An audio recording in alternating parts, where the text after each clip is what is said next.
আমরা আম্মাজান সারা আব্বাজানকে ডাক দিয়ে বলেন, স্বামী গো, আমার তো কোনো সন্তান হয় না, মালিক তো কোনো সন্তান দিল না, স্বামী আমার বিবাহ করাই দিই। আমার দাসী হাজেরাকে আপনার সাথে বিবাহ বন্ধনে আবদ্ধ করাই দে, আশা করি হাজেরা আপনাকে একটা সন্তান দিতে পারে।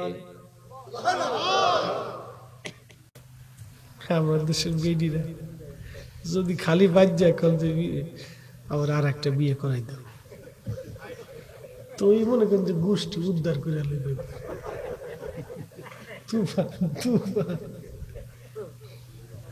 High high high, Nurul Islam Farooki সাহেব মরে গেছে, শহীদ হয়েছে, আল্লাহ তাকে আখিরাতের মর্যাদা বাড়াই দিক। এই মিল্লাতের এক শ্রেষ্ঠ সন্তান, সত্যের কথা বলতে বলতে বাতিল ওনাকে শহীদ করছে।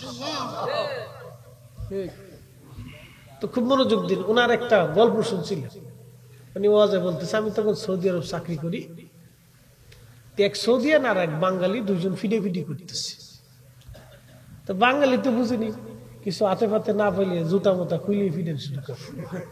তো হেতাই জুতা খুললে সৌদিয়ানে ফিডে দিতেছে, আর সৌদিয়ানে খালি আসতে আসতে ফারুকী হুজুর যায় বলতেছে, কিরে তুই হাসুস কে, তোর ফিড আসছে? ও তো কাপুরুষ। বলে কাপুরুষ কেমন হইলো? কাপুরুষ না হলে জুতা দিয়ে আমার ফিডে। বলে কেমন হইলো কষে? আমার বউ আছে অনেকগুলি, মাঝে মধ্যে আমার বউ আমার জুতা দিয়ে ফিডে। কত বুঝতে, আমার বউ আছে অনেকগুলি, মাঝে মধ্যে বউ রাগ করে আমার জুতা দিয়ে ফিডে।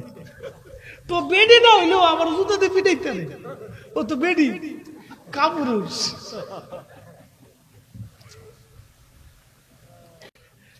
তার মানে বোঝা গেল ওরা অধিক বিয়ে করে শান্তিতে নাই। মা বোনরা এবার খুশি হয়ে গেছে, হুজুর আমরা পক্ষে কথা কইল, হুজুর আগামী বছর আবার দাওয়াত দিব। খুব মনোযোগ দিয়ে শুনে যান। আম্মাজান সারা ডাক দিয়ে বলল, স্বামী আমার নতুন করে বিয়ে করাই দিই। আল্লাহর খলিল বলেন, হ্যাঁ সারা তোমার ইচ্ছা তুমি করাইতে পারো। আম্মাজান সারা বিয়ে করাই দিলেন। হযরত আম্মাজান হাজরার গর্ভে আল্লাহ একটা সন্তান দিলেন, সন্তানের নাম রাখা হলো ইসমাঈল আলাইহিস সালাম। একবার জোরে বলা যাবে কি মারহাবা। ইসমাঈল আলাইহিস সালামের রক্তে আমাদের নবী। খুব মনোযোগ দিন, ইসমাঈল আলাইহিস সালামের রক্তে আমাদের নবী। এ পর্যন্ত রাখলাম, ইসমাঈল আলাইহিস সালামের রক্তে আমাদের নবী। এবার দেখেন এই ফিলিস্তিন বাইতুল আকসা কেমনে আসে। মিল্লাতের বাবা ইব্রাহিম আলাইহিস সালামের মাধ্যমে আমাদের নবী, ইসমাঈলের ধারা দিয়ে আমাদের নবী, হযরত ইসমাঈল আলাইহিস সালামের মাধ্যমে হলো বাইতুল্লাহ। ইসমাঈল আলাইহিস সালামের মাধ্যমে কি? কাবা শরীফ। আর ইসমাঈল আলাইহিস সালামের আরেকজন ভাই হলো আম্মাজান হাজেরা সারা আলাইহিস সালামের বয়স 90 বছর বয়স। আমাদের আব্বাজান ইব্রাহিম খলিলুল্লাহর বয়স 100-এর উপরে। তখন ফেরেশতারা আসছে, জিবরাইল আলাইহিস সালাম আসছে, কয়েকজন ফেরেশতা নিয়ে 12 জন ফেরেশতা নিয়ে আসছে। মানুষের সুরত ধরে আল্লাহর খলিলের বাড়ি এসে দাঁড়াইলেন। আল্লাহর খলিলের অভ্যাস ছিল মেহমান ছাড়া খানা খাইতেন না, আর মেহমান আসলে না খাওয়াইয়া ফেরত দিত না। আমাদের দেশে অনেকেও আছে মেহমান পাইলে খুশি হয়, অনেকে আছে মেহমান পাইলে বেজার হয়। মেহমান আসলে যারা খুশি হয় তারা হলো অরিজিনাল বাবা ইব্রাহিমের আওলাদ, আর মেহমান আসলে যারা বেজার হয় ওরা হলো শয়তানের আওলাদ। আমরা যারা সুন্নিরা মাওলাদুন নবী মাহফিল করে তাবারক খাওয়াই, আমরা হলাম ইব্রাহিমের আওলাদ, আর যারা তাবারক খেলে বেদাতের ফতোয়া দেয় ওরা হলো শয়তানের আওলাদ। কথা খারাপ কইছি আমি? আমার অত দরকার নাই তো, যে বুঝে বুঝলে বুঝপাতা, না বুঝলে তেজপাতা। আমরা গরু খাইলে তোর সহিকলি টানা, বিরিয়ানি খাইলে খালি বেদাতের ফতোয়া, বিড়ি সুন্নিরা সুন্নি, আমরা কই সিন্নি, আমরা কই জিলাপি কুর, পুরে শয়তান কোথাকার। আল্লাহ রিজিক নিয়ে যে বাজে কথা বলে ওটা আজাজিলের আওলাদ। সহিহ বুখারীতে একটা হাদিস পড়ছিলেন, আল্লাহ রাসূল বলছে, উম্মত রে তোমরা জাহান্নাম থেকে বাঁচো, জাহান্নাম থেকে বাঁচো। কিভাবে বাঁচবা? যদি তোমার ভাইকে একটা খেজুর খাওয়াইয়াও হলেও তুমি জাহান্নাম থেকে বাঁচার চেষ্টা করো। আপনি কল্পনা করতে পারবেন, আল্লাহ রাসূল খাবারের কথা আগে কইছে, তুমি জাহান্নাম থেকে বাঁচো, তোমার ভাইকে একটা খেজুর খাওয়াইয়া হলেও তুমি জাহান্নাম থেকে বাঁচার চেষ্টা করো। খেজুর এটা আরবের সর্বসাকুল্য এক ধরনের মিষ্টান্ন ফল, আরবে সব জায়গায় এটা পাওয়া যায়, মানে একবারে সহজলভ্য। আর আমাদের বাংলাদেশের মিষ্টি হলো জিলাপি, সহজলভ্য, কম দামে পাওয়া যায়, সার্ভিস বালা। কারণ আমরা তো গরিব মানুষ, এই জন্য সবাই চিন্তা করে যে টাকা দিয়ে। তো আগে ছিল বাতাসা, কি কথা কর না, বাতাসা ছিল না, এই ঘরে ঘরে বাড়ি মিলা দিলে বাতাসা আনতেন। দানাদার ছিল, দানাদার বাতাসা, দানাদার জিলাপি আমিত্তির খুব চাহিদা ছিল তখন, বাতাসা দানাদার এটা দিয়ে আগে হইতো মিলাদ। এখন তো মানুষের পয়সা করে কিছু বাড়ছে, এই জন্য অনেকে মিষ্টি টিষ্টি, সেই বিরিয়ানি, গরু টরু, এগুলো সেগুলো বিভিন্ন জিনিস ভালো করে খাওয়া। আগে তো মানুষের সবার এত পয়সা করে ছিল না রে বাবা, তারা ওই সিন্নি টিন্নি পাকাইয়া মসজিদে নিয়ে কলার পাতা বিছিয়ে তারপরে খাওয়াইছে। কি কথা কন না, ঠিক না? আগে কি সুন্দর দিন কাটাইতাম আমরা, আগে কি সুন্দর দিন কাটাইতাম। মোল্লা মুসল্লি গ্রামের নওজোয়ান, মোল্লা মুসল্লি গ্রামের নওজোয়ান একসাথে বসিয়া মিলাদ পড়িতাম। আগে কি সুন্দর দিন কাটাইতাম আমরা, আগে কি সুন্দর দিন কাটাইতাম। ঠিক কিনা? ওইটা রেডি বানাই লাগছে। হ্যাঁ, চান্দিনার মুসলমান বাবা ইব্রাহিম, আম্মাজান সারার বয়স 90, আব্বাজানের বয়স 100-র উপরে। জিবরাইল আসছে মানুষের বেশ ধরে, ইব্রাহিম আলাইহিস সালামকে জানান নাই। আল্লাহর খলিল বল, মেহমানদারে আপনারা বসেন, আপনাদের জন্য খাবার দাবার ইন্তজাম করতেছি। ভিতরে যে তাড়াতাড়ি ছাগল জবাই করলেন, ছাগল জবাই করে রুটি রুটি বানাইয়া আম্মাজান সারা আলাইহিস সালাম মেহমানদেরকেও খুব যত্ন করতেন। সুন্দর করে খানা পাকাইয়া আল্লাহর খলিল সামনে খাবার নিয়ে আসছে। আল্লাহর খলিল বলেন, মেহমানরা বিসমিল্লাহ বলে শুরু করেন। আল্লাহর খলিলও বিসমিল্লাহ বলে রুটি দিয়ে গোশত দিয়ে খাওয়া শুরু করছে। কিন্তু মেহমানরা খায়, কারণ জিব্রাইল তার মানুষ না, সে তার খাবার খাবে না। জোরে কন্যা মারহাবা।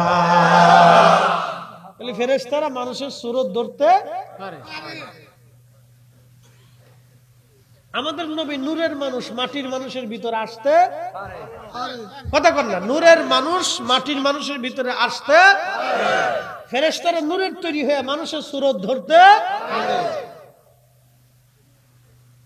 সহজ হিসাব। আর যে এইসব বুঝে না, ও হারা দিনে যদি অঙ্ক করেন ও বুঝতো না, বুঝতো না, এটা বুঝাইতে পারতেন না। আল্লাহর খলিল ইব্রাহিম খায়, কিন্তু ফেরেশতা খায় না। ইব্রাহিম আলাইহিস সালাম লক্ষ্য করেন নাই যে ফেরেশতারা খাবার খায় না, মেহমান খাবার খায় না। অন্দরমহল থেকে আম্মাজান সারা দেখেন আল্লাহর খলিল খানা খায়, কিন্তু মেহমান খাবার খায় না, খালি হাত লাড়াচ্ছে। ডাক দিছে, আল্লাহর খলিল একটু ভিতরে আহেন।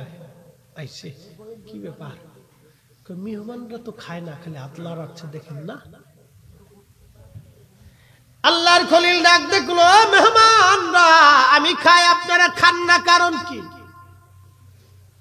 মেহমানরা ডাক দিয়ে বলল, খোদার খলিল গো, আমরা মানুষ না, আমি জিব্রাইল আর সাথে 12 জন ফেরেশতা। বলে কারণ কি, কি জন্য আপনারা আসছেন? বলে আল্লাহর খলিল, দুইটা কারণে আমরা আসছি। আপনার ভাতিজা হযরত লূত আলাইহিস সালাম, হারানের বেটা লূত, তাকে আপনি ওই যে জর্দানে পাঠাইছেন দিনের দাওয়াত দেওয়ার জন্য, কিন্তু তার কম তার দিনের দাওয়াত মানে না। তারা শুধু বলৎকার করে, পুরুষে পুরুষে সমকামিতা করে, পুরুষে পুরুষে সমকামিতা করে। কঠিন খারাপ কাজ এটা, আল্লাহর সৃষ্টিতে একটা নিকৃষ্ট গুনাহ। বোঝার চেষ্টা করে, পুরুষে পুরুষে সমকামিতা, নারী নারী সমকামিতা। কয়েকদিন আগে খবরে দেখলাম ডক্টর ইউনূস 100 কোটি টাকা দিছে ইসরায়েল রে। তার মানে বোঝা গেল দাজ্জালের বন্ধু। কথা কোন ঠিক কিনা? বাংলাদেশের আন্তর্জাতিক সুদখোর ইউনূস, ওটা হলো দাজ্জালের দোস্ত। ইসরায়েলে টাকা দিছে, ফিলিস্তিনে দিতে, আর আন্তর্জাতিক হারামজাদা জন্মে ভেজাল আছে। হ্যাঁ, জুতা দিয়ে ফিরাইতে নেতামি। মুসলমান যদি জিন্দা থাকো নেতামি, জুতার আগায় নেতামি ছুটে যাব। কি কথা কন না কেন? 100 কোটি টাকা দিচ্ছে, এ আমাদের টাকা। এটা সুদ টুদ দিয়ে গ্রামীণ ব্যাংক স্যাংক করে আমরা পকেটের টাকা আতাই দিয়ে এটা ইসরায়েলে পাঠাইছে। বুঝতে পারছেন? শোনেন, আপনাদেরকে আজকে দুইটা কথা বলে দিয়ে যাব, হিসাব কষে দিয়ে যাব। কোন দলে থাকবেন, কি করবেন, এটা বুঝাচ্ছি আপনাদের। আজকে কমে লুতের দিকে আগে গেছি, বাইতুল আকসায় পরে আসতেছি। মনোযোগ দেন। ইব্রাহিম আলাইহিস সালাম বলেন, কি জন্য আপনারা আইছেন? বলে দুইটা জিনিসের জন্য আসছি। একটা হলো আপনাকে একটা পুত্র সন্তানের সংবাদ নিয়ে আসছি, আল্লাহ পাঠাইছে। আল্লাহ আপনার একটা সন্তান দিবে, ইসহাক, সে নবী হবে। বলে কার গর্বে? বলে আপনার স্ত্রী সারার গর্বে। আম্মা বলেন, সারা কা? আমি তো বুড়ো হয়ে গেছি গা, 90 বছর বয়স, আমার পুরাতন কেমন হইব? জিবরাইল ডাক দেখা, কুন ফায়াকুন, ইন্নামা ইযা আরাদাল্লাহ, যখন আল্লাহর ইচ্ছা হয়, আরাদা শাইয়ান আইয়াকুলা লাহু কুন ফায়াকুন। ইযা আরাদা শাইয়ান আইয়াকুলা লাহু কুন ফায়াকুন, যখন মালিকের ইচ্ছা হবে শুধু বলবে হয়ে যাও, হয়ে যাবে। একবার জোরে বলা যাবে কি সুবহানাল্লাহ?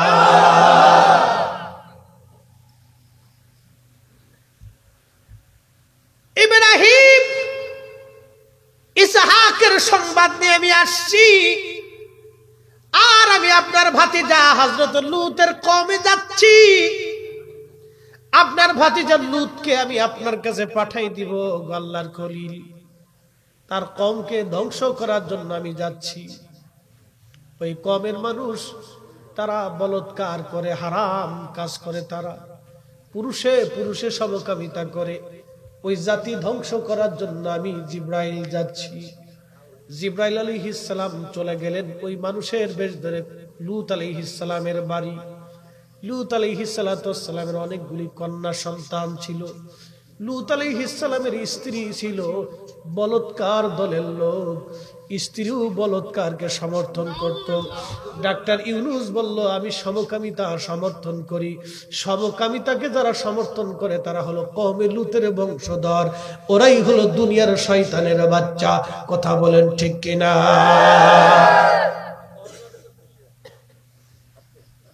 নাম পাওয়া যেত না, আমরা তো জানি হে তারা কিতাব করে। হাই হাই হাই, ওরা যতই কোক মিলাদুন নবীর বিরোধিতা করুক, আল্লাহ ইজ্জতের মালিক আল্লাহ। ওরা দেখেন মিলাদুন নবীর যত বিরোধিতা করে ততই এদের অকাম কুকাম খালি ধরা পড়ে।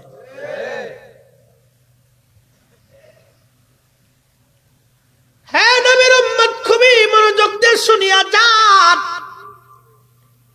এই কওমে লূত স্ত্রী হযরতে লূত আলাইহিস সালামের বিবি ছিল ওই দলের মানুষ। সে কিন্তু সমকামিতা করত না, কিন্তু পক্ষে ছিল। আপনারা ইসরায়েলের পক্ষে যদি থাকেন তাহলে আপনারা দাজ্জালের পক্ষে চলে যাবেন। আর যদি বাইতুল আকসার জন্য যে মুসলমানগুলো বিরাট বড় শক্তির বিরুদ্ধে দাঁড়ায় পাহাড়ের মতো যুদ্ধ করতেছে, মা হারায়, সন্তান হারায়, আহা, ছোট ছোট বাচ্চাদের কান্না দেখলে সহ্য হয় না। স্ত্রীর বাচ্চারা যখন কাঁদে রে, কলিজার ভিতরে মনে হয় পাট দিয়ে আসে, কলিজা মনে হয় ছিঁড়ে যাচ্ছে। আজ শত শত বাচ্চাদের কান্নার আওয়াজ দেখলে কলিজায় আর সহ্য হয় না। ভিডিওগুলি চোখের সামনে আসলে বরদাস্ত করা যায় না। হসপিটালের মধ্যে বোমা মারিয়ে ছিন্ন বিচ্ছিন্ন করা হলো পুরো হসপিটালের রোগী মানুষ, নারী পুরুষ মহিলা চোখের সামনে। বাবার চোখের সামনে সন্তানকে হত্যা করা হচ্ছে, সন্তানের চোখের সামনে বাবা শহীদ হয়ে যাচ্ছে, মা নিজের সন্তানকে শহীদ নিয়ে কোলের মধ্যে নিয়ে হেঁটে যাচ্ছে। গোরস্থানে আর জাগার সংকুলান হচ্ছে না। আপনারা জানেন না ঘন্টায় শত শত বোমা ওরা ফেলতেছে। ছোট্ট একটা গাজা শহর আজকে শুধু পুরা গন্ধ, বারুদের গন্ধ দেখা যায়। আহা, কিন্তু এই ধ্বংসস্তূপের পাশে দাঁড়িয়ে ফিলিস্তিনের মুসলমান বাইতুল আকসার জন্য ওই সেই দাজ্জালের সৈন্য ইহুদিদের বিরুদ্ধে তারা এখনো স্লোগান দিয়ে যাচ্ছে। ওরা মরণকে বরণ করে, শাহাদাতকে বরণ করে। আল্লাহর ঘর মুসলমানদের প্রথম কিবলা বাইতুল আকসার জন্য যারা লড়াই করে, ওরাই আগামী দিনের ইমাম মেহেদীর সৈনিক। কথা বলেন ঠিক কিনা?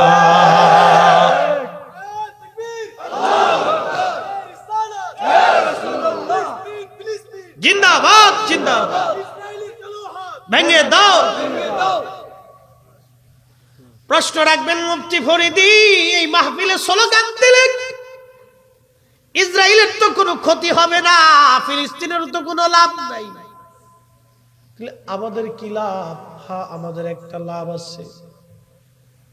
হযরত লূত আলাইহিস সালামের বিবি সমকামিতার পক্ষে ছিল, সমকামিতা করতো না কিন্তু পক্ষে। আল্লাহর পয়গম্বরের বাড়ি জিবরাইল আলাইহিস সালাম গেলেন যুবকের বেশ ধরে। কওমে লূতের অভ্যাস ছিল সুন্দর যুবক পাইলে তাদের সাথে সমকামিতা করার জন্য, বলাৎকার করার জন্য তারা উঠে পড়ে আসতো।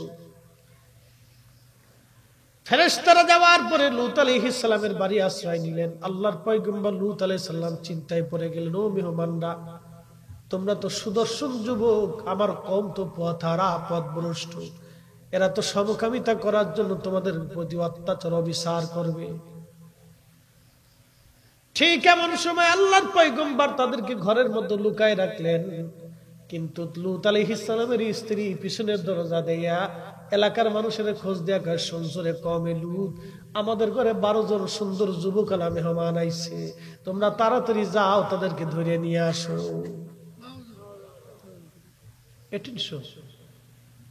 সে আল্লাহর নবীর স্ত্রী,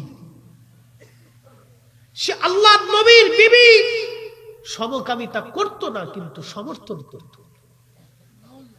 আমরা মুসলিম, আমরা মুসলিম, আমাদের স্লোগান বেস্লোগানে পক্ষে বিপক্ষে, ইসরায়েল ফিলিস্তিনের ক্ষতি উপকার কিচ্ছু হবে না, কিন্তু আমরা ইমাম মেহেদী আলাইহিস সালামের পক্ষে।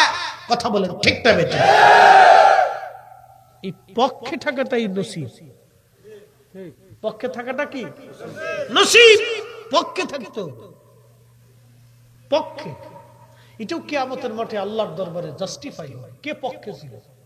সারা পৃথিবীর মুসলমানদের জন্য আজ পরীক্ষা চলতেছে। এটা ফিলিস্তিনের ইস্যুটা আজকে সারা পৃথিবীর মুসলমানদের জন্য পরীক্ষা। প্রত্যেকটা মুসলিম নর নারীর জন্য আজকে পরীক্ষা চলতেছে। আল্লাহ দেখতেছে কে আমার প্রথম বাইতুল আকসার পক্ষে, কে আজ আমার ফিলিস্তিন ইমাম মেহেদী আলাইহিস সালামের সৈনিকের পক্ষে, কে? এটা আল্লাহ পাকের কাছে জাস্টিফাই হচ্ছে আজ।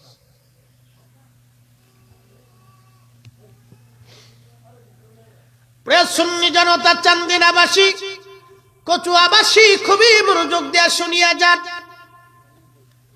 কওমে লূত, হযরত লূত আলাইহিস সালামের স্ত্রী পিছনের দরজা দিয়ে যে খবর দিলেন, তার মানে লূত আলাইহিস সালামের স্ত্রী লূতের পক্ষে না, কিন্তু বলৎকারীদের পক্ষে। এই জন্য আপনাদেরকে বলবো, অন্যায়ের পক্ষে থাকা যাবে না। অন্যায়ের পক্ষে যারা নেয় তারাও সমান সমান অপরাধী। কথা কোন ঠিক কিনা? রাসূলুল্লাহর পক্ষে থাকবেন, পক্ষে। আল্লাহর হাবিবের পক্ষে, নবীর শান ইজ্জতের বিরুদ্ধে যারা যাবে তাদের পক্ষ নিলেও আপনি সমান অপরাধী। আজকে এটা বুঝে যাবেন, কিন্তু বাড়ি পর্যন্ত বুঝে যেতে হবে। এটা বুঝে তারপরে যেতে হবে। এক কাপ চা দিয়েও যদি সহযোগিতা করেন তার পক্ষে। লূত আলাইহিস সালামের স্ত্রী সমকামিতা করতেন না, কিন্তু সে পিছনের দরজা দিয়ে যায়, কি বলল? হে কমের লোকজন, শুনছো আমার বাড়ি 12 জন মেহমান এসে, যুবক, আসো আসো আসো, খবর দিছে। কওমে লূতের মানুষগুলি ধেয়ে আসছে হযরত লূত আলাইহিস সালামের বাড়ি। দরজায় আঘাত করতেছে, এই লূত দরজা খোল, তোর বাড়ি বলে 12 জন যুবক মেহমান আসছে, আমরা তাদের সাথে বলাৎকার করব, সমকামিতা করব। কত বড় জুলুম ওই জমানার মানুষ করতো রে বাপ। খুব মনোযোগ দিয়ে শুনিয়া যান। আজকে ফিলিস্তিনের মুসলমানরা ঘরের মধ্যে ঘুমায়, ওরা 70 বছর ধরে জুলুম করতেছে। 70 বছরের জুলুম কি জানেননি?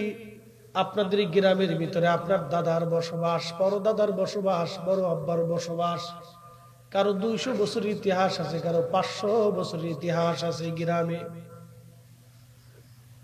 এখন যদি মনে করেন ইসরায়েলি ইহুদিরা এসে যদি বলে, রোহিঙ্গারা এসে যদি বলে, ও কসোয়ার মুসলমান, ও সান্দিনাবাসী, এই জায়গা আমাদের জায়গা, 24 ঘন্টা টাইম দিলাম, বাড়িঘর ছেড়ে দিয়ে অন্য কোথাও চলে যাও, আপনারা মানবেন? আঙ্গুল চুষবেন? চকলেট খাবেন?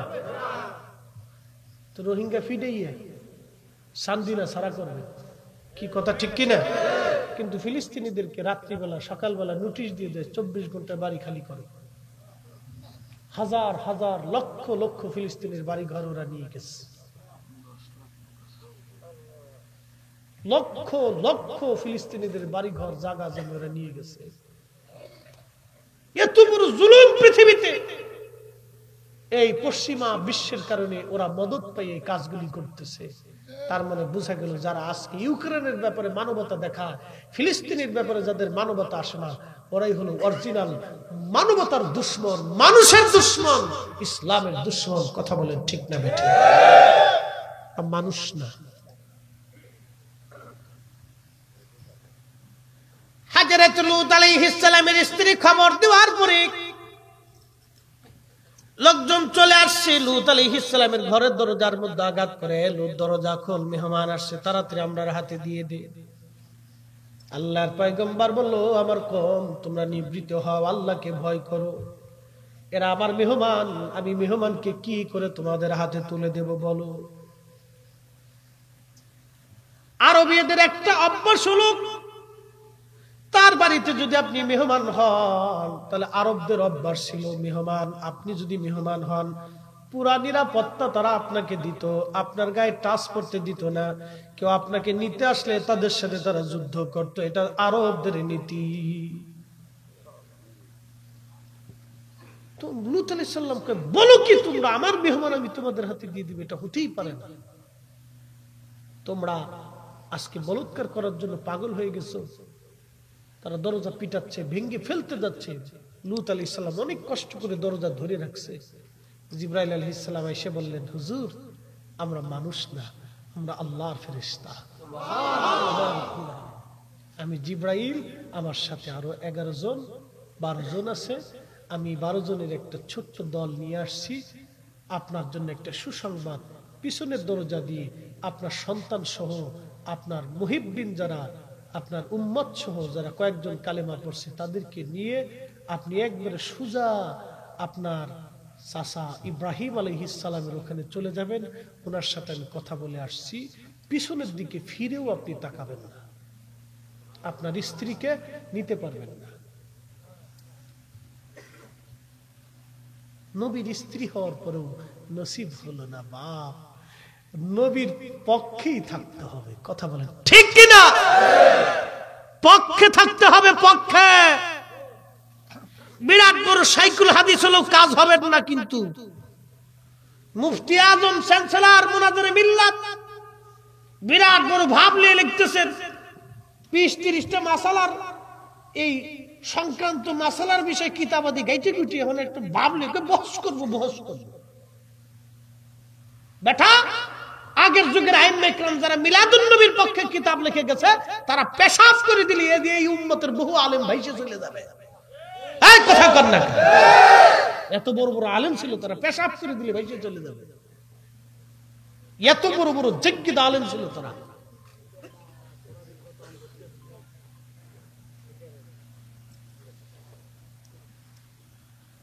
খুব মনোযোগ দিন চান্দিরার মুসলমান। হযরত লূত আলাইহিস সালামকে জিবরাইল ডাক দিয়ে বলল, আল্লাহর পয়গম্বর আপনার কন্যা সন্তান আপনার উম্মতদেরকে নিয়ে চলে যাবেন, কিন্তু নবী গো আপনার স্ত্রীকে আপনি নিতে পারবেন না, পিছনের দরজা দিয়ে চলে যাবেন। সাবধান আল্লাহর নবী, পিছনের দিকে আপনি একটা বারের জন্য তাকাবেন না, আপনি সোজাসুজি আপনার চাচা হযরতে খলিল ইব্রাহিম আলাইহিস সালামের কাছে চলে যাবেন। সাবধান, একটা বারের জন্য আপনি দাঁড়াইবেন না, পিছনের দিকে আপনি তাকাবেন না, কারণ আল্লাহর পক্ষ থেকে ফরমান এই জমিন আমি উল্টাইয়া জমিন দাবাইয়া দেব। চিৎকার মেরে বলেন আল্লাহু আকবার।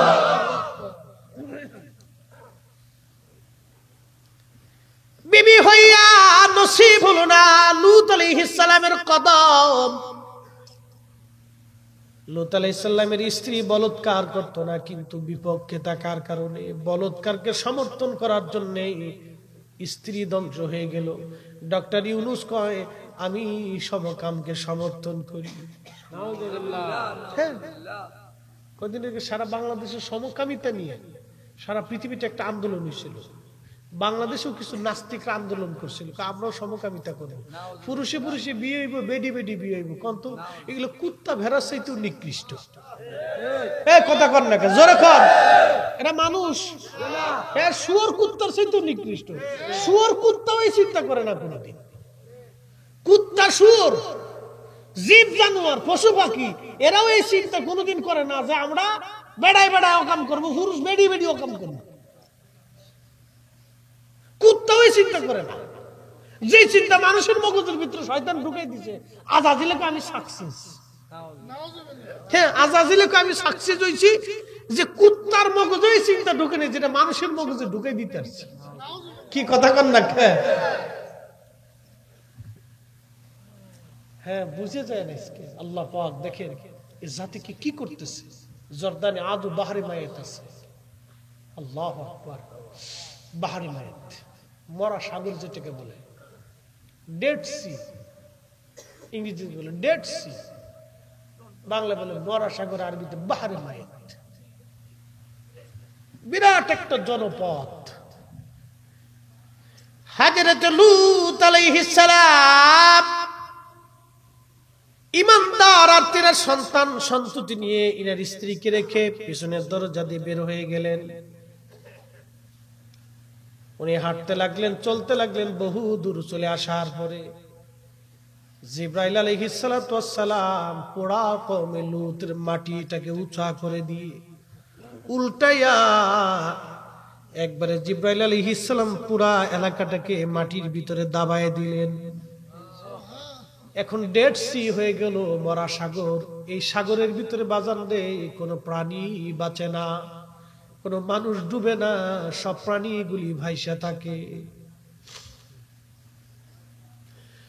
লূত আলাইহিস সালামের বিবি কে আল্লাহ বাহরে মায়াতের পাশে একটা মূর্তি আছে, মানুষের মূর্তি, পাথরের মতো। লূত আলাইহিস সালামের স্ত্রীকে দুনিয়াতে নিদর্শন বানানোর জন্য আমার আল্লাহ পাথর বানায় ওইখানে দাঁড়া করায় রাখলেন। এখনো সেই মূর্তি আছে।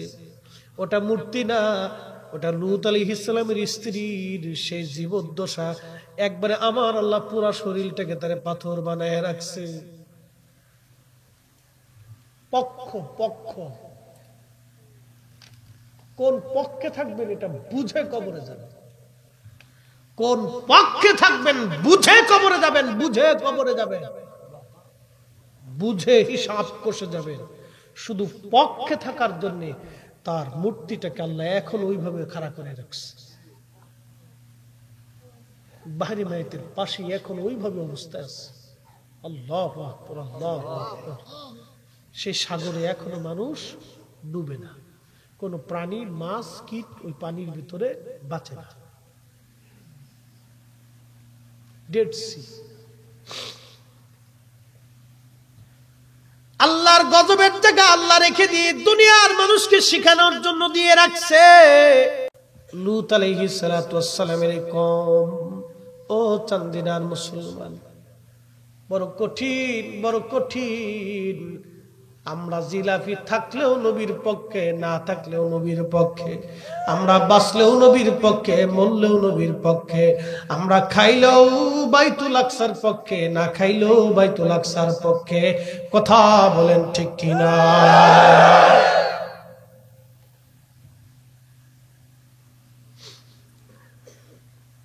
তেলের গাড়ি তেলে চলে,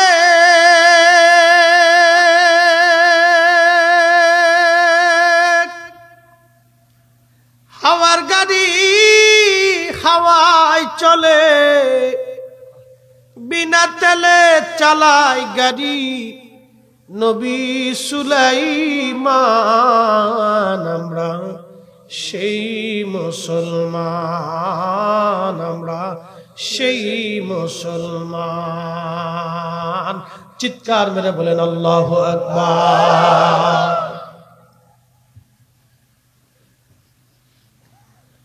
হযরত ইব্রাহিম আলাইহিস সালামের বিবি সারার গর্ভে আল্লাহ একটা সন্তান দিলেন। এই সন্তানের নাম হযরত ইসহাক আলাইহিস সালাম। ইসহাক আলাইহিস সালামের সন্তানের নাম হযরত ইয়াকুব আলাইহিস সালাম। ইসহাক আলাইহিস সালাম 40 বছর পার হয়, কোনো সন্তান হয় না। ইসহাক আলাইহিস সালামের স্ত্রী আল্লাহর কাছে বলল, আল্লাহ 40টা বছর পার হলো, কোনো সন্তান আমারে দাও না। আল্লাহর পয়গম্বর আল্লাহকে বলে, রব আমারে এই সন্তান দাও। আল্লাহ ইসহাক আলাইহিস সালামের দোয়া কবুল করলেন, তার বিবির গর্ভ অন্তঃসত্ত্বা হলেন। আল্লাহ ইসহাককে 2টা সন্তান দিয়েছিলেন, যমজ, একসাথে 2টা সন্তান প্রসব হয়েছিল। প্রথম সন্তানের নাম হযরত ঈস, তিনি নবী ছিলেন না। দ্বিতীয় সন্তানের নাম হযরত ইয়াকুব আলাইহিস সালাম। ইসহাক আলাইহিস সালামের 2টা সন্তান, ঈস আর ইয়াকুব। আর ইসমাইল আলাইহিস সালামের রক্তে কোন নবী আল্লাহ দেন নাই, একজন নবী, তিনি আমাদের নবী রাহমাতুল লিল আলামিন। ইসমাইল আলাইহিস সালামের স্মৃতি নিয়ে হলো কাবা শরীফ। কোন শরীফ? কাবা শরীফ। এটার একটা ইতিহাস, এটা টান দিতে গেলে ওইটা আর বলা হবে না। এই ইতিহাসে আমি বহু জায়গা বলছি, আগামীতেও বলার সুযোগ আছে। আমি এই ইতিহাসে আর টান দিব না, আমি ইসহাক আলাইহিস সালাম আর ইয়াকুবের ইতিহাসে টান দিতেছি। ইসমাইল দিয়ে হলো বাইতুল্লাহ, আর ইসহাক দিয়ে হলো বাইতুল আকসা। একসাথে বলবেন মারহাবা। ইব্রাহিম আলাইহিস সালাম কাদের? ইহুদিদের না আমাদের? আমাদের। মুসলমানদের না ইহুদিদের? মুসলমানদের। ইব্রাহিম আলাইহিস সালাম কাদের? আমাদের না খ্রিস্টানদের? আমাদের। ইব্রাহিম আলাইহিস সালাম আমাদের, তার মানে বাইতুল্লাহ আমাদের, বাইতুল আকসা আমাদের। খুব মনোযোগ দিয়ে না, কষ্ট হইতেছে আপনাদের? চলবে না? সারা রাত্র বলেন ইনশাআল্লাহ। না, সারা রাত করবেন।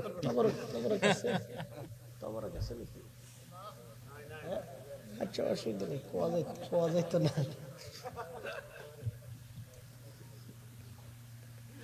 জ্বালা পড়ছি, জ্বালার শেষ। অনেকে আছে না থাকবে থাই নাকে যাই গেলে যে মাছ ধরছে আজকে উঠতো না সহজে, এটা জানিয়েই যাইবো, আমি জানি। জানার দরকার। কাবার ইতিহাস জানছেন, কিন্তু বাইতুল আকসার ইতিহাস অনেকে জানেন না, আজকে জানাইতেছি। মারহাবা। হযরত ইসহাক আলাইহিস সালামের দুইটা সন্তান, একজন ঈসা এবং ইয়াকুব, দুইজন ছিল যমজ। যমজ হলে কি হইব? এই ইয়াকুব আলাইহিস সালাম ঈসরে খুব মহব্বত করত, বড় ছেলে। আর ইয়াকুব আলাইহিস সালামের ইসহাক আলাইহিস সালামের স্ত্রী ইয়াকুবরে খুব মহব্বত করত, ছোট ছেলে। মা ছোটরে খুব মহব্বত করে আর বাবে বড়টারে মহব্বত করে। বুঝতে পারছেন? এরকম কিন্তু অনেক ফ্যামিলিতে হয়। এটা কিন্তু দোষণীয় না, সবাইরই বাবা মা আদর করে, কিন্তু একটু মহব্বতের ধাক্কা থাকে। যেমন হযরত ইয়াকুব আলাইহিস সালাম ইউসুফরে ভালোবাসত, ওটার আবার ইয়াকুব আলাইহিস সালামের বেটা ইউসুফ।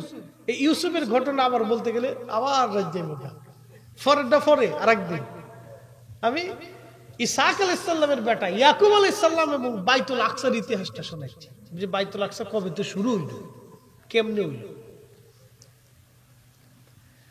হযরত ইয়াকুব আলাইহিস সালাতু ওয়াস সালামকে মা বেশি ভালোবাসে, আর বড়জন ঈসকে বাবা বেশি ভালোবাসে।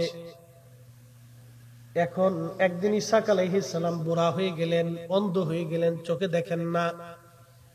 ঈসকে ডাক দেয়া বলেন, বাবারে, কিছু ভালো খাবার খাইতে আমার মন চাইছে, তুমি যদি বন থেকে পশু হরিণ শিকার করে আমার জন্য সুন্দর করে গোশত বানাইয়া রান্না করে খাওয়াও রে বাবা ঈস, তাহলে আমি তোমার জন্য একটা বিশেষ দোয়া করে দিয়ে যাব।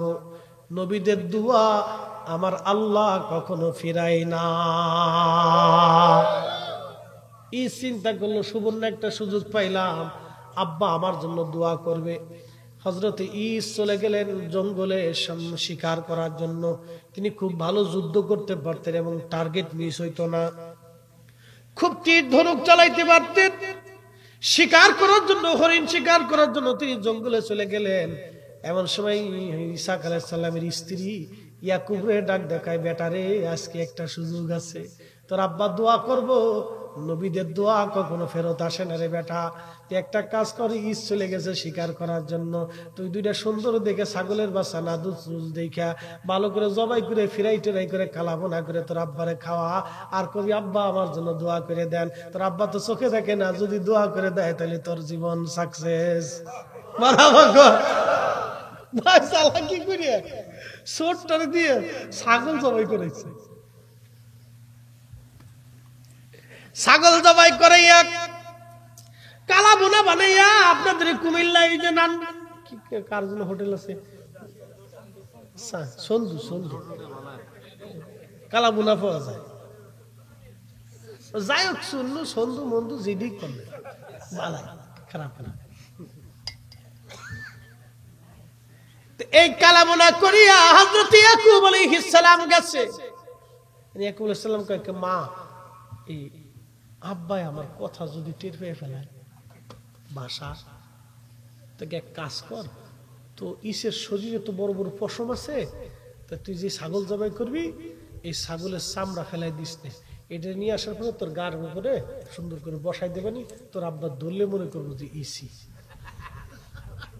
মাই খুব চালাকি করছে, দাঁড়া তোরে আজকে দোয়া নিয়ে দিতেছি। মা কি করছে জানেননি? ইয়াকুব আলাইহিস সালাম এরকম সাজায় গোজায় বাবার সামনে পাঠাইছে। ইয়াকুব আলাইহিস সালাম ডাক দেখায়, তুমি কে ডাকা? আমি আপনার ছেলে। কথা তো সত্য, নবী তো মিছে কথা কইতে পারেন, আমি আপনার ছেলে। কে কি আনছো? আব্বা আপনার জন্য খুব ভালো খাবার রান্না বান্না করে ফিরাই টেরাই করে আনছি, আব্বা খান। ইসহাক আলাইহিস সালাম খাইলেন, খাওয়া শেষ হলে গেলেন, কি দোয়া লাগবে রে বাবা? আব্বা আপনি খুশি মতে আমার জন্য দোয়া করে দেন। তখন কে, আল্লাহ তুমি আমার এই সন্তানকে নবী বানাই দাও। খাওয়ার কথা ছিল ঈস, কিন্তু পেয়ে গেছি ইয়াকুব। দোয়া করে, আল্লাহ আমার এই ছেলেরে তুমি নবী বানিয়ে দাও, অসংখ্য সন্তান তুমি তারে দান করো, বিরাট বড় বংশ তার বানিয়ে দাও। এই জন্য ইয়াকুব আলাইহিস সালামের আর একটা নাম ছিল ইসরাইল। বনি ইসরাইল বলা হতো। ওনার পরবর্তী যত সন্তান ছিল সবাই ইসরাইল বলা হতো, বনি ইসরাইল। ইসরাইল কোনো দেশের নাম না, ইসরাইল হলো একটা বংশের নাম। ওরা করছে কি, এটা দেশের নাম দিয়ে বাইতুল আকসা দখল করার জন্য 70 বছর ধরে টার্গেট করছে। ওরা কত বড় চালাক, আর আমরা মুসলমানরা খালি আঙ্গুল চুষতেছি। আর সৌদি আরবের নেতারা আমিররা কারো 30টা বউ, কারো 15টা বউ, কারো 20টা বউ, কারো 10টা বউ। কি কথা কর না কেন? এত বউ দিয়ে মানুষ কি করে কন্ত? হ্যাঁ, ওটা জিন নাকি ওটা গরু ছাগল? এত বেডি দি করে কিতা করে বেড়ায়? আমরা একটার দলে তো ঠেলার দলেই বাঁচি না। একটার ডাক্তার ছুটি তো আমরা কুলে তৈরি না। এর লেগে দেখেন না তারা মাথা নিচু করে দেয়, ইসরায়েল কিছু কইলে ভয় পায়, ডরায়।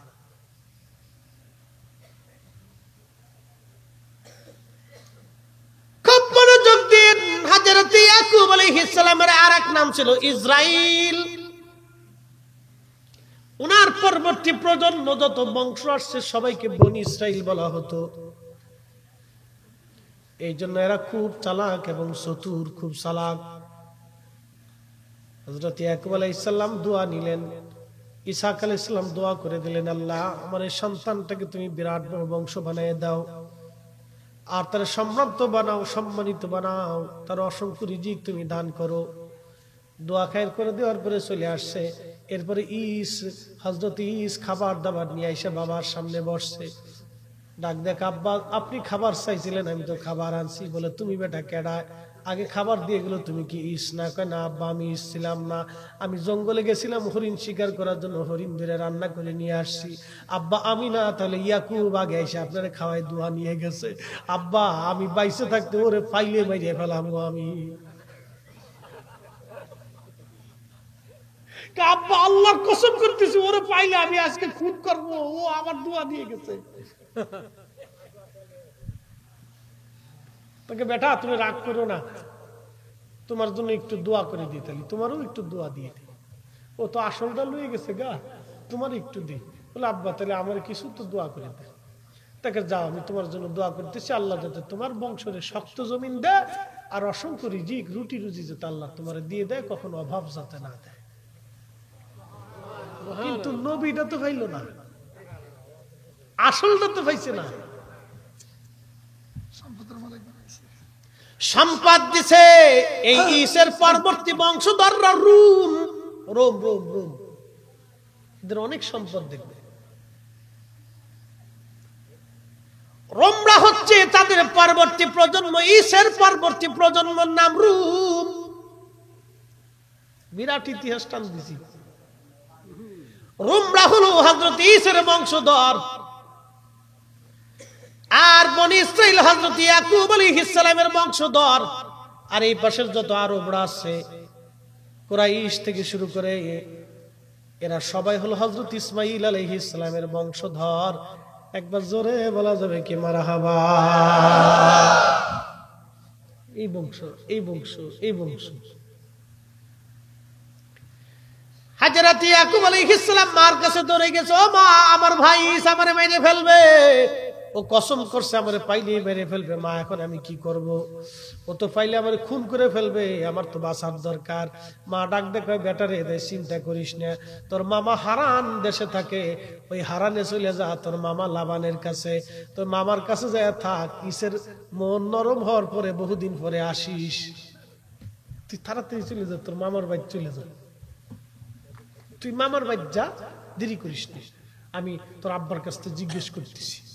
তো যাই বলতেছে, আল্লাহর পয়গম্বর আপনি যে দোয়া করছেন ইয়াকুবের লেগে, ইস তো বিরাট খেপা খেপছে, বিরাট ট্রাক করছে, ও তো পাইলে মেরে ফেলবে, এখন আমি ওর মামার বাড়ি পাঠাই দিতেছি, আপনি কি বলেন? তাড়াতাড়ি পাঠাও, তাহলে খুন খারাপি করিয়া লাগবে। হযরত ইয়াকুব আলাইহিস সালাম রওনা দিছে, অ্যাটেনশন, বাইতুল আকসা শুরু। ইয়াকুব আলাইহিস সালাম রওনা দিছে, বহুদূর আসার পরে বর্তমান বাইতুল আকসা মসজিদ যেখানে, এইখানে আসার পরে রাত হয়ে গেল। যেখানে মসজিদ বাইতুল আকসা, এখানে ইয়াকুব আলাইহিস সালাম একটা পাথরের উপর মাথা দিয়ে ঘুমাইছে।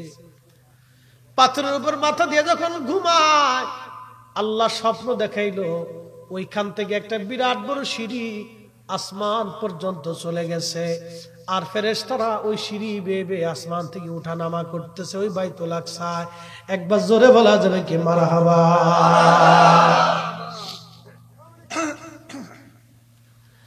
ওই বাইতুল আকসায় ফেরেশতারা উঠা নামা করে, বাইতুল আকসায় উঠা নামা করে ফেরেশতারা হযরত ইয়াকুব আলাইহিস সালামকে স্বপ্নের করে আল্লাহ ডাক দিছে, ইয়াকুব আমি রব, আমি মালিক, তোমার নবী বানাইলাম, তোমাকে নবী হিসেবে মনোনীত করলাম। ইয়াকুব ইয়াকুব আমি তোমাকে আমার পয়গম্বর বানাইলাম। এই স্বপ্নখানা দেখার পরে ইয়াকুব আলাইহিস সালামের ঘুম ভাঙছে। চিন্তা করলো, আল্লাহ তুমি আমার একটা দামি স্বপ্ন আজ দিলা, এই পাথরের উপর মাথা রেখে।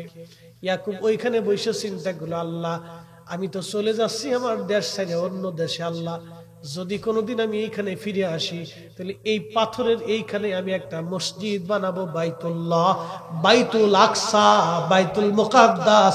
একবার জোরে বলা যাবে কে মারহাবা। এর জন্য ইসরায়েলি রাখা ওই বাইতুল আকসা আমাদের, বুঝতে পারছেন? এই জন্য ইসরায়েল রাখা বাইতুল আকসা আমাদের, আর আমরা মুসলমানরা কই আমাদের।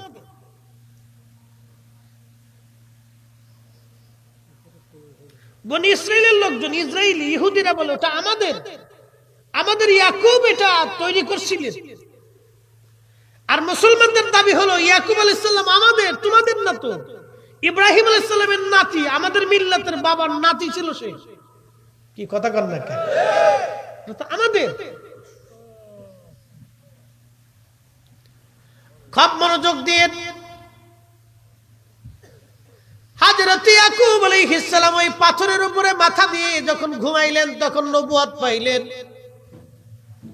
নিয়ত করলেন, রব আমি যদি ফিরে আসি এইখানে মসজিদ বানাবো, বর্তমান বাইতুল আকসা মসজিদ যেখানে, এখানে ইয়াকুব আলাইহিস সালাম নবুয়ত পাইছিলেন পাথরের উপর মাথা দিয়ে ঘুমাইয়া। এরপরে তিনি রওনা করলেন তার মামার দেশে, হারানে চলে গেলেন। মামার ওইখানে যাওয়ার পরে তার মামার নাম ছিল লাবান। লাবানের দুইটা কন্যা সন্তান ছিল। মা বলে দিছে, রে ইয়াকুব তোর মামার দুইটা মেয়ে আছে, তোর মামা তো বোন, যদি সম্ভব হয় ওইখানেই থাকবি, তোর মামা তো বোনদের সাথে বিবাহ বন্ধনে আবদ্ধ হবি, ওইখানেই তুই সংসার পাতবি, সহজে কিন্তু এইখানে আসিস না, ইসে যদি তোরে পায় তাহলে তোরে খুন করে ফেলবে। তো চলে গেছে, মামার কাছে গেছে। মামার দুইটা মেয়ে, মামারে বলতেছে, মামা আপনার তো দুইটা মেয়ে আছে, তো আপনি আমারে একটা মেয়ে আমার সাথে বিয়ে দিয়ে দেন, জামাই বানাই ফেলেন আমারে। তো মামা কইতেছে, ঠিক আছে বিয়ে দিব, কোন মেয়ে বিয়ে করবার কও? ছোটটা বিয়ে দেন আমার সাথে। ছোটটা খুব সুন্দরী ছিল, ইউসুফ আলাইহিস সালামের মা। মারহাবা কইতেছি, খুব সুন্দরী ছিল, বিশ্ব সুন্দরী, অনেক সুন্দর ছিল, এই জন্য ইউসুফও সুন্দর। ইউসুফ আলাইহিস সালামের দাদি ইসাক আলাইহিস সালামের মা, সেও বিরাট সুন্দর ছিল, ব্লাড সেই সুন্দর ছিল। তো যাই হোক, সুন্দরের গল্প করে লাভ নেই, কারণ আমরা দেশের বেরিরা তো এই সুন্দর হওয়ার লেগে আডা, তারপরে আর কিতা যে মহের ভিতরে মাইকিয়ে এরপরে মেকআপ করে। হ্যাঁ কি কথা কর না, আলতা দেয়, সোনু দেয়, পাউডার দিয়ে, এটা দিয়ে সেটা দিয়ে মেকআপ সেকআপ করে সাদা হওয়ার লেগে খুব পাগল হয়ে গেছে গা। আচ্ছা ফেয়ার এন্ড লাভলি তো আমি যাবি মা খায়, যদি বেরিরা সাদাই হইতো তাহলে আফ্রিকার মানুষ কালা খায়। কথা খারাপ করছি আমি?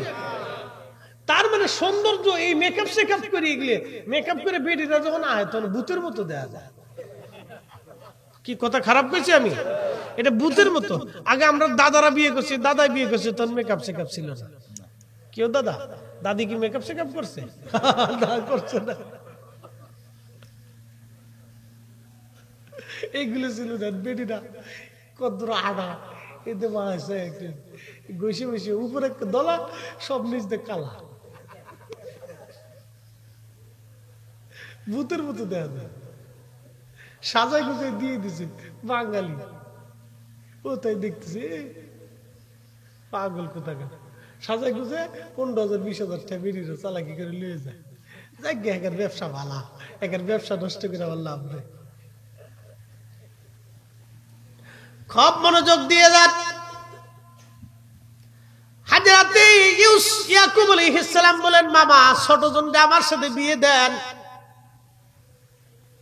মামা লাবান ডাক দেখলি, ইয়াকুব রে, বিয়ে যেহেতু করবার চাও, তাহলে 7টা বছর ধরে তুমি আমার ছাগল চড়াইবা, রাখালগিরি করো, 7 বছর পরে তোমার বিয়ে দিব, তার আগে দিব না।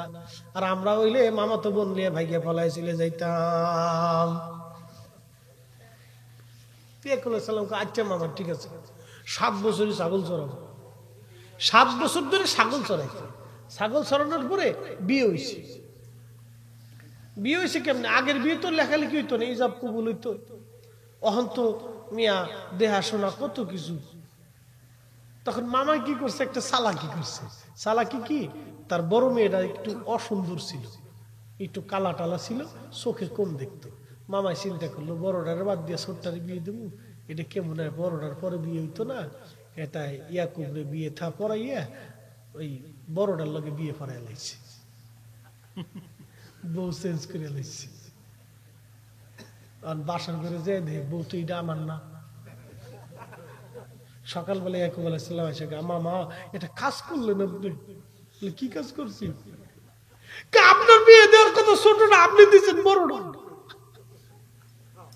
বেটারে শোন, আমরা বংশে ছোট মেয়ে বড় মেয়ে রেখে ছোট মেয়ে বিবাহ দেওয়া এটা আমাদের রীতি না। তুই ছোটটারে বিয়ে করবি, কহ কারো 7 বছর ছাগল চড়াও, কান্না বাড়াবা, আরো 7 বছর ছাগল চড়াও, কাছে ঠিক আছে চড়াবো।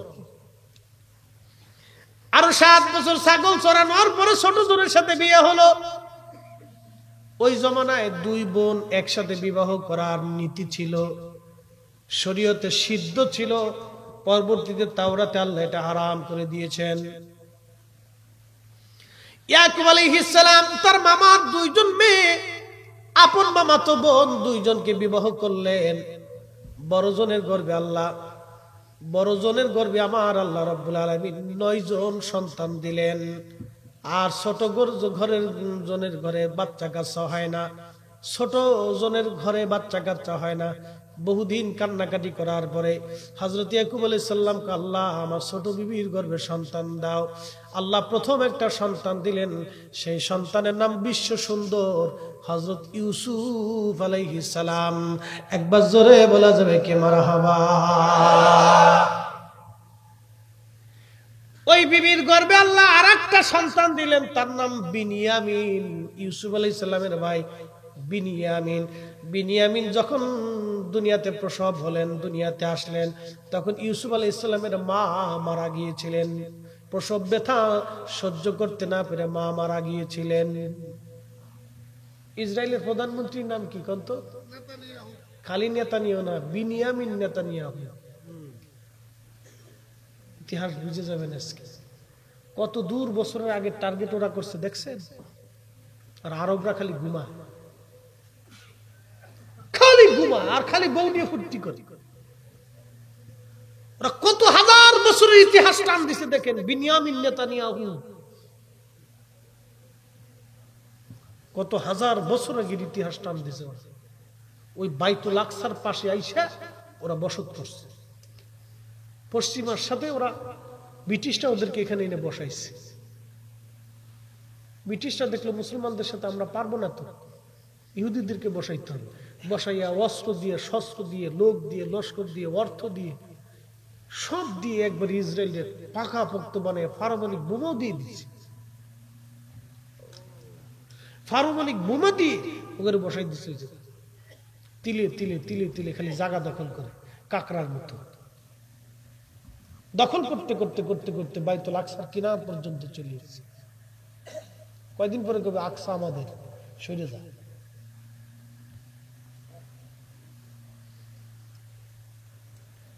হযরত ইউসুফ আলাইহিস সালামের ভাইয়ের নাম বিনিয়ামিন।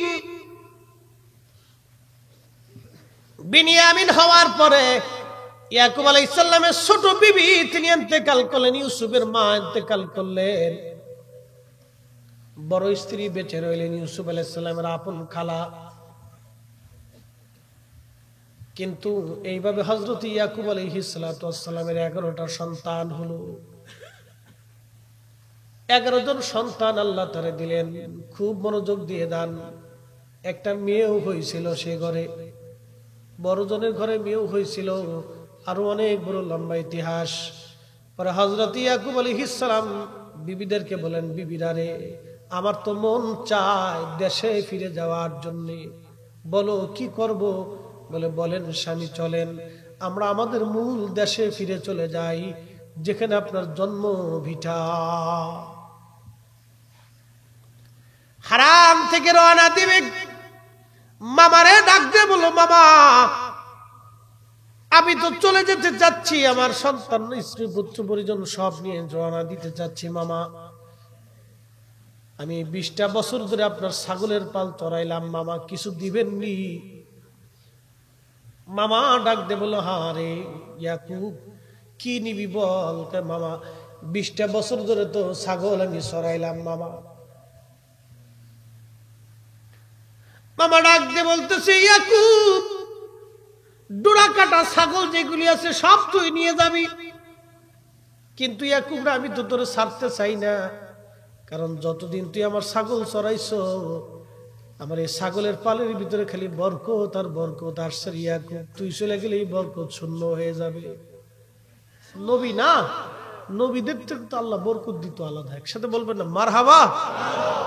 আগে কিন্তু এই ছাগল টাগল এগুলি ক্ষেত খামার এগুলি যার বেশি সে তত ধনী ছিল, ঠিক কিনা? সে তত সম্পদের মালিক ছিল। কিরকম ইয়াকুব আলাইহিস সালাতু ওয়াস সালাম বলতেছে, তা আমার ওই ছাগলগুলি দিয়ে দেন, ডোরা কাটা যত ছাগল। ইয়াকুব আলাইহিস সালামের মামাতো ভাই যারা, এরা একটু চালাকি করলো, এতগুলি ছাগল ইয়াকুব নিয়ে যাবে। ওরা করছে কি, ডোরা কাটা ছাগল টাগল দিয়ে বাইশে বেশি নিয়ে 3 দিনের দূরত্বে মরুভূমির ভিতর চলে গেছে। ইয়াকুব আলাইহিস সালাম চিন্তা করলো, ওরা তো আমার ছাগল দিবে না, চালাকি করছে। হে কি করলো, একটা মুজিজা দেখাইলো। মুজিজা কি? সে সাদা বাদাম আছে, কাজু বাদাম, সাদাটা সাদা বাদাম আছে, আর সাদা এক প্রকারের ঘাস। এই সাদা বাদাম আর সাদা ঘাস নিয়ে ইয়াকুব আলাইহিস সালাম ওই গর্ভবতী যত বকরি ছিল সব বকরিরে খাওয়াইছে। সব বকরিরে খাওয়ানোর পরে ওই বকরি যেই কটা বাচ্চা প্রসব করছে সব কয়টা সাদা কালো ডোরা কাটা বাচ্চা হইছে। একবার জোরে বলা যাবে কি মারহাবা, আল্লাহু আকবার। এই বাচ্চাগুলি বেঁচে গেছে, বিরাট বড় ছাগলের পাল হয়েছে, নিয়ে রওনা দিছে। ওই যে তার ভাই ফাইলে খুন করবো, কসম করে রাখছে যে আল্লাহর কসম তোরে ফাইলে আমি তোরে খুন করবো। তখন হে ডরাইতেছে যে ভাই তো কসম করছিল, ও আমার ফাইলে আর যেত রাখতো আমার মেরিয়ে ফেলবে। এক কাজ করি, ভাইয়ের মনটাকে খুশি করা লাগবে। কেমনে?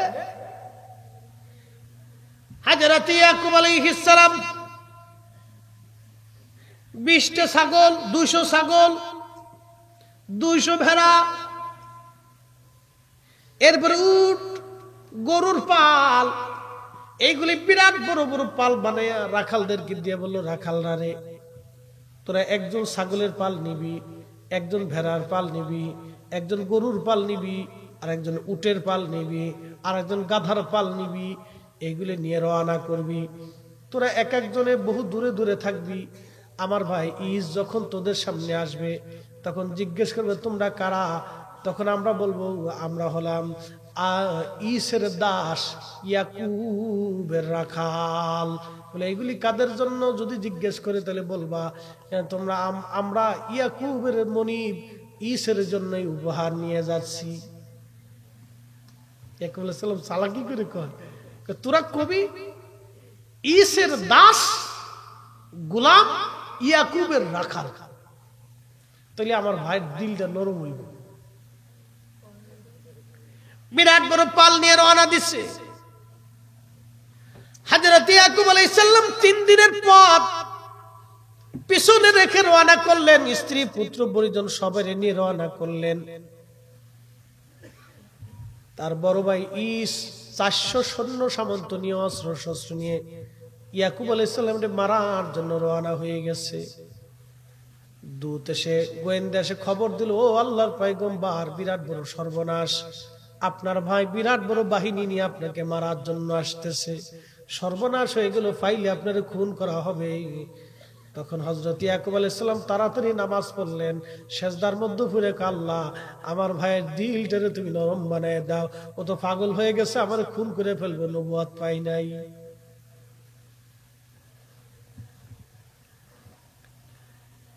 এরপরে রওনা দিলেন।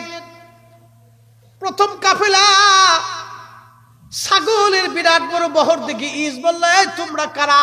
বলে আমরা ইসের গোলাম, ইয়াকুবের রাখাল।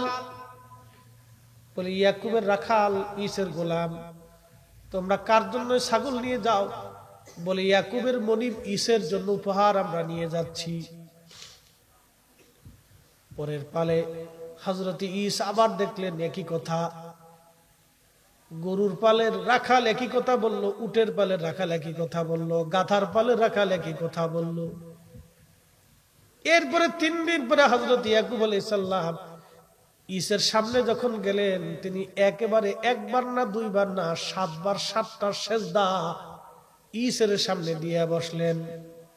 ওই জামানায় সম্মানের জন্য সেজদা দেওয়া হালাল ছিল। ওই জামানায় সম্মানের জন্য সেজদা দেওয়া হালাল ছিল, জায়েজ ছিল। হযরত ইয়াকুব আলাইহিস সালাম সেজদার মধ্যে পড়ে গেলেন ভাইয়ের সামনে। ভাইয়ের দিল নরম হয়ে গেল যে আমার ভাই তো বারবার সারেন্ডার করতেছে ভুলের জন্য। হযরত ইয়াকুবকে বুকের মধ্যে জড়িয়ে ধরে কাঁদতে লাগলেন। 11 জন সন্তান বিবি সহ দাসীবাদী সহ ইয়াকুব আলাইহিস সালামের সামনে দাঁড়াইছে।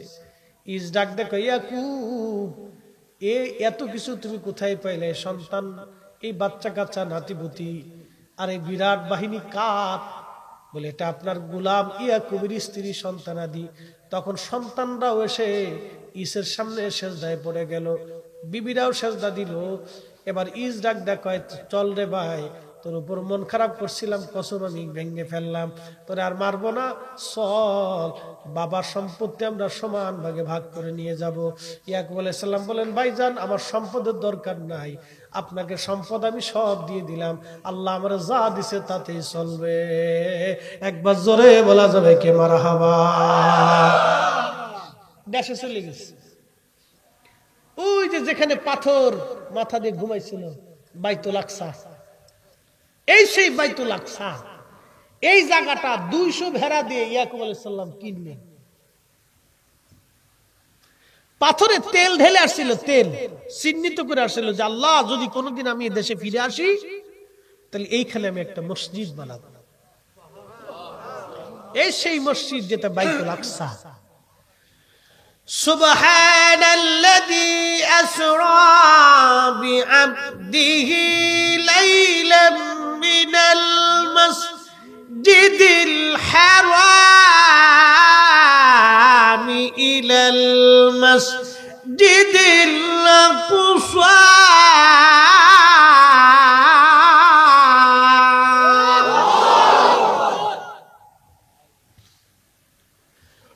হযরত ইয়াকুব ওই জায়গাটা কিনলেন। কেনার পরে ইয়াকুব আলাইহিস সালাম ওই জায়গাটা কেনার পরে ইয়াকুব আলাইহিস সালাম ওই জায়গাটা প্রথম মসজিদ বানাইলেন। তারপরে হযরত সুলাইমান আলাইহিস সালাম এই মসজিদ বিরাট বড় পাথর দিয়ে, দামি দামি পাথর। কত দামি পাথর জানেননি? গভীর সমুদ্রের নিচ থেকে, কোহে কাব থেকে এবং পাহাড়ের চূড়া থেকে বড় বড় দামি দামি পাথর এনে বড় বড় হীরো খণ্ড দিয়ে ওই মসজিদ হযরত সুলাইমান আলাইহিস সালাম জিনদেরকে দিয়ে পুনর্নির্মাণ করেছিলেন। ওই মসজিদের আলোতে 16 কিলোমিটার দূর থেকে রাতের আধারে ফিলিস্তিনি নারীরা পাথর কাঁথা সেলাই করত সুই দিয়ে। সুবহানাল্লাহ বলবেন।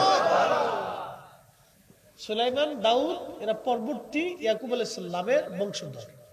আগে বলছি ইয়াকুব আলাইহিস সালামের আরেক নাম ইসরাইল। এই বনি ইসরাইলের ভিতরে আল্লাহ নবী পাঠাইছে 70,000, আর ঈসা ইসমাইল আলাইহিস সালামের বংশে আল্লাহ নবী পাঠাইছে একজন। তিনি আমাদের নবী রাহমাতুল লিল আলামিন। 70,000-এর দাম বেশি না একজনের দাম বেশি? একজনের দাম বেশি। এই জন্য ইহুদিরা বলে বাইতুল আকসা আমাদের, আর আমরা বলি ইব্রাহিম আলাইহিস সালাম আমাদের মিল্লাতের বাবা, ওটা আমাদের। এখন খ্রিস্টানরাও কয় আমাদের। কেমনে? এই ইতিহাসটা দিলে রাত চলে যাবে। ঈসা আলাইহিস সালামের মা মারিয়াম ওই মসজিদের খাদেমা ছিলেন। মারহাবা কর। মারিয়াম ওই মসজিদের খাদেমা ছিলেন, ঈসা আলাইহিস সালামের মা। এটা আরেকদিন, এটাও একটা ইতিহাস। এই জন্য খ্রিস্টানরা কয় আমাদের, আমরাও কই আমাদের, ইহুদিরা কয় আমাদের। মূলত আমাদেরই বলে। কারণ কি? ইহুদিরা উজাইর আলাইহিস সালাম রে কয় আল্লাহর বেটা, খ্রিস্টানরা ঈসা আলাইহিস সালাম রে কয় আল্লাহর বেটা। বলেন ওরা কি হকের উপরে আর আছে? কথা কর না, হকের উপরে আর আছে নাই। এই জন্য কোরআন বলতেছে ইন্নাল্লাযীনা কাফারু মিন আহলিল কিতাবি ওয়াল মুশরিকিনা ফি নারি জাহান্নাম খালিদিনা ফিহা।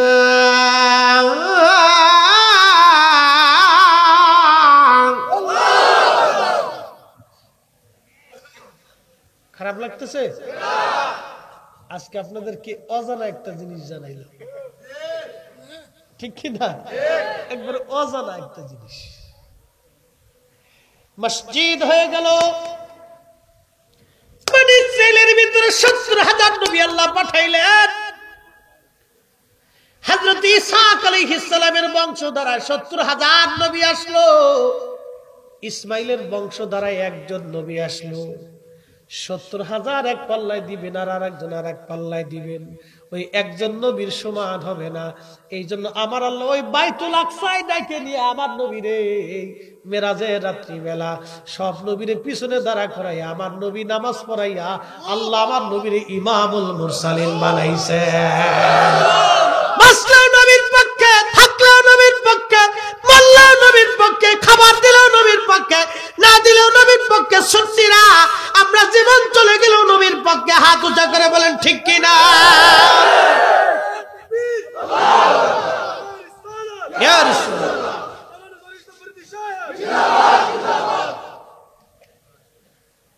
ওয়াজ শেষ, আর ওয়াজ বাড়াবো না। আরো আরেকদিন কবরে একদিন সব কই হেলাইলে সে রাত যাবো গা। কালকে জুমার দিন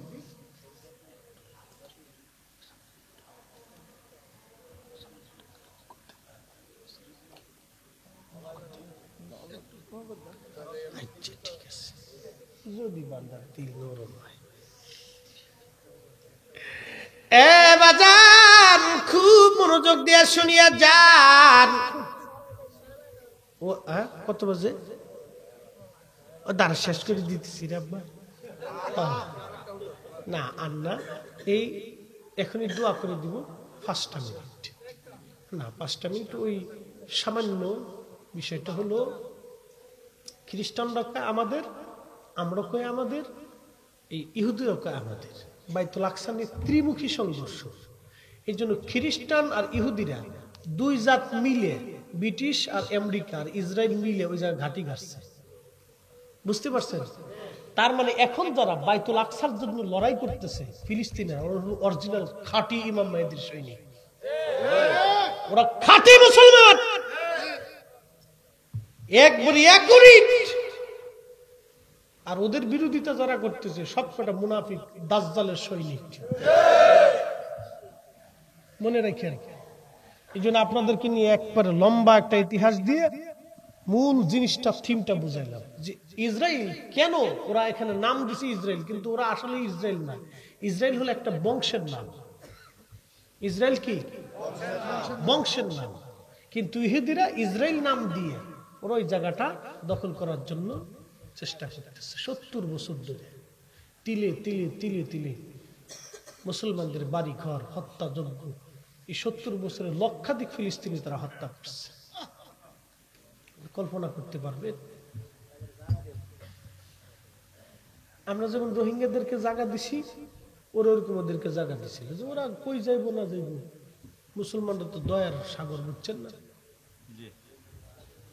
বন্ধু খুব মনোযোগ দিয়ে ইন্নাল্লাযীনা কাফারু, যারা কাফের অবিশ্বাসী, মিন আহলিল কিতাব, আহলে কিতাবদের মধ্যে, আহলে কিতাবদের মধ্যে সবাই কাফের না। কিছু আহলে কিতাব আছে ঈমানওয়ালা, যারা এক আল্লাহতে বিশ্বাসী, ঈসা আলাইহিস সালামের ধর্মের অনুসারী, তারা অরিজিনাল। যারা ইহুদিদের মধ্যে নবী আলাইহিস সালাম, মুসা আলাইহিস সালামের অনুসারী, প্রকৃত অনুসারী, তারা অরিজিনাল। কিন্তু এদের ভিতরে দুই নাম্বার ঢুকলো কখন? ইহুদিরা বলে উজাইর আল্লাহর বেটা, আর ঈসাইরা, খ্রিস্টানরা বলে ঈসা আলাইহিস সালাম আল্লাহর বেটা। আর আমরা মুসলমান বলি কুল হুয়াল্লাহু আহাদ আল্লাহুস সামাদ লাম ইয়ালিদ ওয়া লাম ইউলাদ ওয়া লাম ইয়াকুল লাহু কুফুওয়ান আহাদ। ইব্রাহিম বলতো কুল হুয়াল্লাহু আহাদ আল্লাহুস সামাদ, ইয়াকুব বলতো কুল হুয়াল্লাহু আহাদ আল্লাহুস সামাদ লাম ইয়ালিদ ওয়া লাম ইউলাদ ওয়া লাম ইয়াকুল লাহু কুফুওয়ান আহাদ। এই কথা ইয়াকুব বলেছে, ইসহাক বলেছে, ইউসুফ বলেছে, সুলাইমান বলেছে, দাউদ বলেছে, মুসা বলেছে, ঈসা বলেছে, সোয়া লক্ষ নবী এই কথা বলেছে। আজকে ওরা কারা?